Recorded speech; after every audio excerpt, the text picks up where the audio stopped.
नमस्कार दोस्तों, स्वागत है आपका हमारे यूट्यूब चैनल पर। और जैसा कि आपको पता है, हम यूपी एनएचएम के एमसीक्यू सॉल्व कर रहे हैं और इससे पहले हमने ग्रुप 5 का किया था। और अभी तक हम यूपी एनएचएम का हमारे टोटल 80 हैं क्वेश्चन इसमें, और इसके बाद भी एक और पार्ट आएगा तो टोटल उसमें भी करेंगे। अभी हम 20 तक पहुँचे हैं, आज हम 21 से 30 तक देखने वाले हैं। तो कंप्लीट आप देखेंगे, आपको समझ में आएगा। और हमारे साथ बने रहिए और कमेंट्स करिए। अगर आपको आंसर पता है तो अपने दोस्तों को भी शेयर कर सकते हैं, उनको भी बता सकते हैं, ठीक है। तो सबसे इम्पोर्टेंट चीज़ जो यहाँ क्वेश्चन है उसको आपको कैसे सॉल्व करना है और किस तरीके से क्वेश्चन पूछे जाते हैं उसका आइडिया आपको लगता है, ठीक है, और आपका प्रैक्टिस हो जाता है। तो इसलिए आपको ये करना बहुत ज़रूरी है। सबसे पहला चीज़, हम पहला सवाल आज का देख लेते हैं। 21 नंबर क्वेश्चन है, what is the shelf life of red cell if CPDA या CPDA1, ठीक है, is used in the blood bank. तो देखिए, इसके बारे में मैंने कंप्लीट कई बार रिपीटेड कर चुके हैं ये क्वेश्चन इस तरीके से।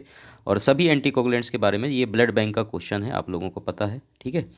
ब्लड बैंक से क्वेश्चन पूछा गया है, तो जो भी एंटीकोगुलेंट उसने में इस्तेमाल करते हैं, उस एंटीकोगुलेंट्स का फुल फॉर्म, उसका एक्सपायरी डेट, मतलब कितने दिन तक उसमें आप ब्लड रख सकते हैं स्टोर करके, कितने टेम्परेचर पे रखते हैं, सारा चीज़, वॉल्यूम कितना परसेंट, कितना ml एंटीकोगुलेंट आप इस्तेमाल करते हैं, सारा चीज़ हमने डिटेल में बात कर लिया है। समझ आ रहा है। इसमें CPDA के बारे में पूछा है, आप करेक्ट आंसर बता सकते हैं, ज़्यादा डिटेल में इसमें जाने की ज़रूरत नहीं है। तो करेक्ट आंसर इसका क्या हो जाएगा, 35 डेज़, ठीक है। तो करेक्ट आंसर आपको पता है, सब लोगों को हम कई बार बता चुके हैं। तो इसका करेक्ट आंसर कौन सा हो जाएगा, डी वाला ऑप्शन बिल्कुल करेक्ट हो जाएगा, 35 डेज़, करेक्ट। आगे बढ़ें, आगे चलते हैं। अगला क्वेश्चन क्या पूछ रहा है आपसे, antigen secreted by group A blood group system are. तो ब्लड ग्रुप सिस्टम जब आप पढ़ते हैं उसमें हमने बताया भी है आपको कि ओ वाला जो है वो एंटीजन आपको एच वाला देगा, ठीक है, एच एंटीजन। और आपका ए जो ब्लड ग्रुप है, ठीक है, वो कौन सा देगा, ए एच एंटीजन आपको देखने को मिलता है, ठीक। तो इसके बारे में भी हम ऑलरेडी पढ़ चुके हैं। तो इसका करेक्ट ऑप्शन कौन सा हो जाएगा, ए और एच कहाँ पर है आपका, ए वाला ऑप्शन बिल्कुल करेक्ट है। समझ आ गया। तो आप लोग हमारा थ्योरी क्लासेस जो हम और MCQs क्लासेस जो हमारे मेन चैनल है मेडिकल लैब टेक्नोलॉजी दिनेश, उस पर ये बहुत सारी चीज़ें जो है हमने ऑलरेडी आपको बताया हुआ है। उसको अगर आप ध्यान से पढ़ेंगे तो आप क्वेश्चन आराम से कर सकते हैं। अब देखिए अगला क्वेश्चन क्या पूछ रहा है, all the following are technical error causing false negative reaction except. तो सभी जो है इसमें सवाल पूछ रहा है कि ऑल और फॉलोइंग आर टेक्निकल एरर, ठीक है, सभी जो है टेक्निकल एरर कॉज करते हैं फॉल्स नेगेटिव जब रिएक्शन होता है, ठीक, केवल एक को छोड़ करके। तो वो केवल एक को छोड़ करके कौन सा हो जाएगा, यहाँ पर ऑप्शन साइड हट गया है, तो ए वाला ऑप्शन जो है, ठीक है, वो ओवर सेंट्रीफ्यूगेशन। बाकी फेलियर टू ऐड सीरम और anti serum to test, failure to identify haemolysis as a positive reaction, not using appropriate serum to cell ratio, ठीक है। इसमें चार ऑप्शन आपके पास दिए गए हैं, तो फर्स्ट वाला ऑप्शन इसमें करेक्ट आपका हो जाएगा, ओवर सेंट्रीफ्यूगेशन, ठीक है भाई। अगले क्वेश्चन की तरफ चलें। अगला सवाल क्या पूछ रहा है, which blood group is called universal donor universal receptor. ये तो आपको सबको पता है, इसमें कोई डाउट होना नहीं चाहिए। फिर भी कई लोगों को डाउट हो जाता है, तो ऑप्शन आप देख लेंगे, A B positive and O negative दिया है, O positive and A B negative दिया है, O negative and A B positive. तो बहुत शानदार ऑप्शन इसमें दे रखे हैं, तो इसमें कोई कन्फ्यूजन होने वाली बात नहीं है। ऑप्शन नंबर सी आपका इसमें हो जाएगा करेक्ट आंसर, जो कि क्या है, O negative and A B positive. O negative आपका कौन सा हो जाएगा, यूनिवर्सल डोनर, और यूनिवर्सल रिसिपेंट में आपका हो जाएगा ए बी पॉजिटिव। करेक्ट है भाई, बहुत आसान था ये भी सवाल, ये भी बहुत बार रिपीटेड हो चुका है सवाल। अब ये जो सवाल पूछा गया है यहाँ पर, which of the following can resolve the discrepancy caused if rouleaux appearance as agglutination and occurs in patients with abnormal globulin. बहुत ही आसान सवाल था, अगर आप लोगों ने इसको अच्छे से ध्यान से पढ़ा हुआ होता रोलेक्स फॉर्मेशन में, ठीक है, सेलाइन रिप्लेसमेंट अगर आपने पढ़ा होता तो इसका जवाब आप आसानी से दे सकते हैं। तो सेलाइन रिप्लेसमेंट करेक्ट आंसर है इसका, जो कि आप इससे पता लगा सकते हैं कि रिप्लेसमेंट से, सेलाइन रिप्लेसमेंट से एस्टेब्लिश कर सकते हैं। यह बहुत ही अच्छा मेथड है जो कि रोलेक्स को रिजॉल्व करने के लिए इस्तेमाल किया जाता है, सेलाइन रिप्लेसमेंट का भी हम डिटेल में इसमें प्रैक्टिकल वीडियो बनाएंगे सेलाइन रिप्लेसमेंट के ऊपर। तो ये जो है बहुत ही करेक्ट मेथड होता है। तो एक्चुअली में होता क्या है कि ट्रू एग्लूटिनेशन जो होता है वो बना रहेगा जब आप प्लाज्मा को जो है आपके जो RBC बटन फॉर्म का रिसस्पेंशन में अगर आप प्लाज्मा को रिप्लेस करते हैं विथ सेलाइन के साथ, तो आपका जो एग्लूटिनेशन है वो बना रहेगा। लेकिन रोलेक्स जो है अधिक समय तक आपको देखने को नहीं मिलेगा जब आप प्लाज्मा प्रोटीन को रिमूव कर देते हैं। तो समझ में आ रहा है। तो इसका करेक्ट आंसर इसलिए क्या हो जाएगा यहाँ पर, सी नंबर, सेलाइन रिप्लेसमेंट।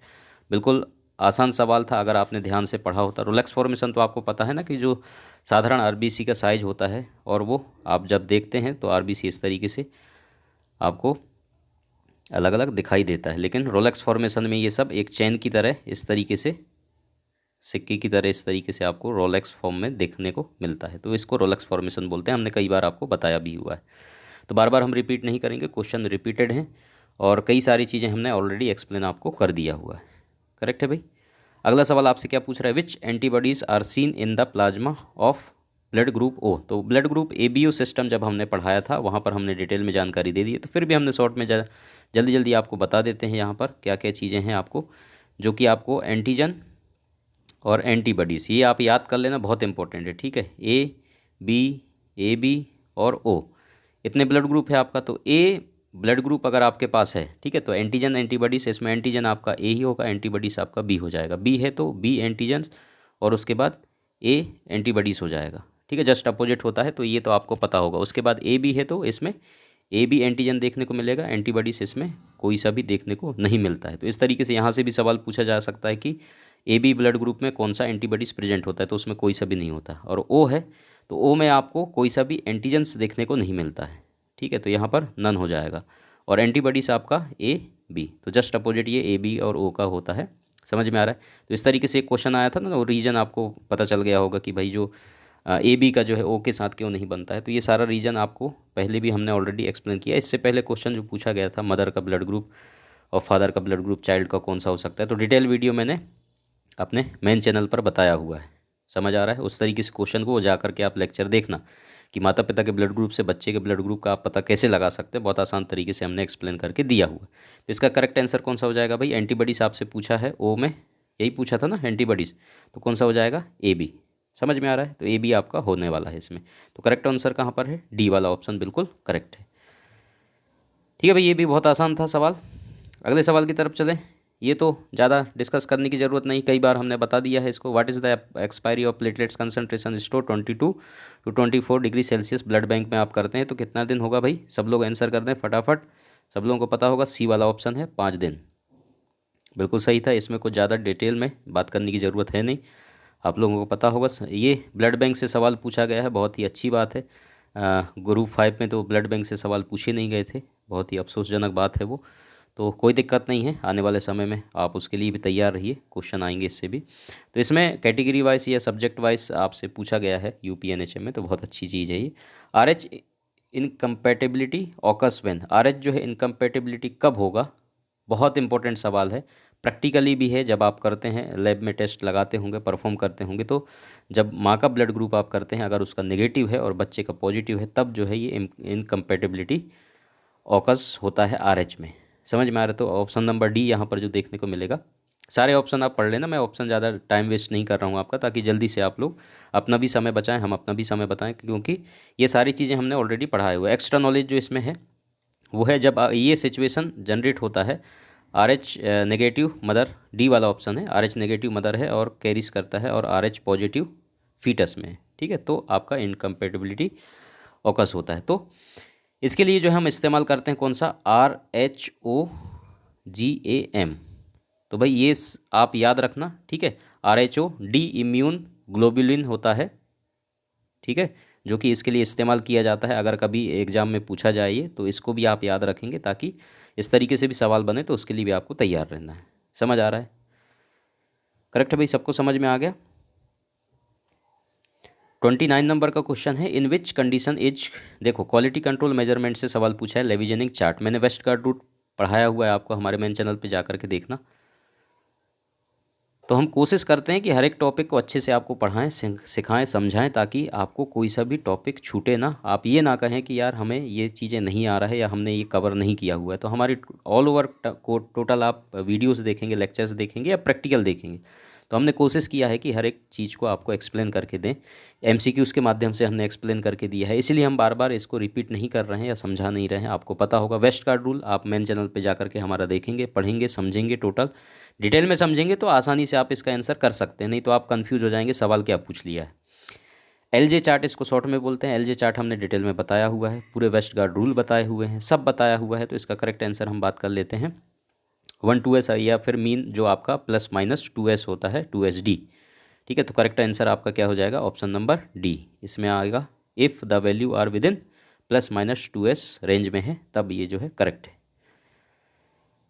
ठीक है भाई, जिसको नहीं पता ये क्या चीज़ होता है तो आप जा कर के लेक्चर देखना, आपको समझ में आ जाएगा। बहुत इंपॉर्टेंट है और आपके प्रैक्टिकल वेस में भी बहुत इंपॉर्टेंट है, क्योंकि ये आप जब प्रैक्टिकली टेस्ट परफॉर्म करते हैं तो एलजे चार्ट को फॉलो करना रहता है। कंट्रोल जब आप रन करते हैं तो उसको आपको फॉलो करना रहता है। तो उसके बेस में और एग्ज़ाम के बेस में भी बहुत इंपॉर्टेंट है। मैं पहले भी बताया था कि एग्ज़ाम में ऐसे सवाल पूछे जाते हैं, आप उसको पढ़ लेना, लेकिन बहुत सारे लोगों ने लेक्चर नहीं देखा है, वो तो देखना आप। 30 नंबर क्वेश्चन है और लास्ट हमारा सवाल है आज का। Which antigen is routinely tested in RH grouping system. बहुत आसान सवाल था। RH ग्रुपिंग सिस्टम में जो कौन सा एंटीजन है जो हम इस्तेमाल करते हैं, तो वो होता है आपका डी। कौन सा होता है भाई, डी। तो डी एंटीजन जो है हम इस्तेमाल करते हैं। ऑप्शन नंबर इसका कौन सा हो जाएगा, बी वाला है। डी एंटीजन हम इस्तेमाल करते हैं RH जो ब्लड टाइपिंग डिटरमाइन करने के लिए, प्रेजेंस और अब्सेंस अगर डी एंटीजन है आपके RBC में, तो हम क्या मानते हैं कि डी अगर पॉजिटिव है तो उसको हम RH पॉजिटिव मानते हैं, है ना।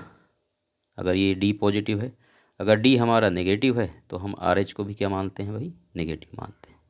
ऐसा ही है।